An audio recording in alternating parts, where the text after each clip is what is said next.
as a farmer, our core focus is on primary production, and then we get our nut to our drying and dehusking facility. We do our preliminary quality tests. After that, what happens is that on an annual basis, the export factories that are within our area, they typically give a price offer because they've got direct links with the customer, with the buyer. That offer is what I need to peruse. Once I feel that, listen, I've got a nut, or we feel with my management team, we feel that we've got very, very good quality. We've got nothing to hide. We want to entertain the export market, meaning that then we'll go to a factory that does 100% kernel, which is typically the US and Europe. Gene Likhanya started planting macadamia trees in 2005 on a 2.5 hectare, 0.01 square mile plot he bought in the picturesque Madimbo Valley in Limpopo, South Africa, from personal savings. 2 decades on, he has expanded his plantings and has just produced 25 tons of macadamia nuts this year, which he expects to treble over the next 4 years. He currently employs 78 people permanently. He plans to further increase hectarage and output, riding on the ever-increasing global demand for the crunchy nuts that have a distinct buttery flavor, which are cherished for their perceived health benefits.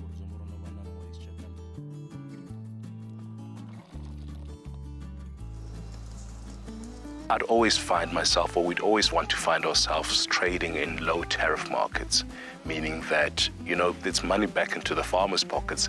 The moment there's a 30% trade tariff, I think the figure I saw a few weeks back was that if Trump had to activate the 30% tariff, then we'd be paying close to 460 million rand worth of tariff at 30%. That's what a tariff means. That's R500 million out of our economy into the tariff.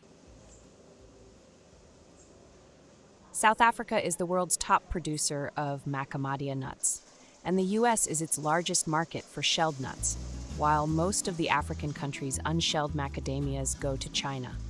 However, President Donald Trump's drive to impose higher tariffs could impact South African macadamia nut farmers' access to their second biggest market after China.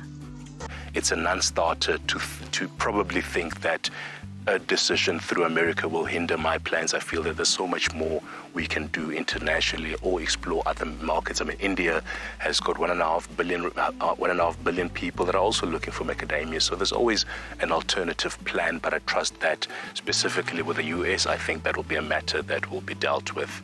And I feel in no time it'll be business as usual. Other South African farmer groups have warned of potential devastation from the U.S. tariffs. Citrus growers, whose annual exports to the U.S. average $100 million, have warned that tariffs would hurt South African citrus farms and could potentially affect 35,000 jobs. Me from nothing, because I started working as in farming without any farming background, and then when I started working here, I had no idea of how I am going to do this, and then I started questioning about what is going to happen here, and my boss told me the vision of this, and then even me, then I fell in love with the farming.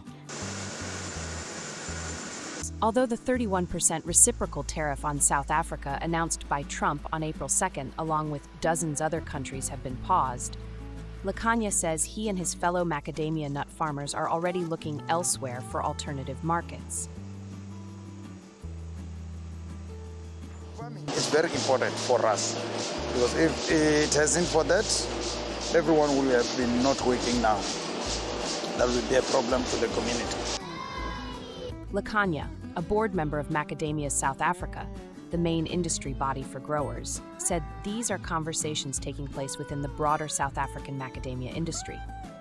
He, however, describes the tariff standoff as a lose-lose situation and hopes it is resolved. Employed people from around our villages.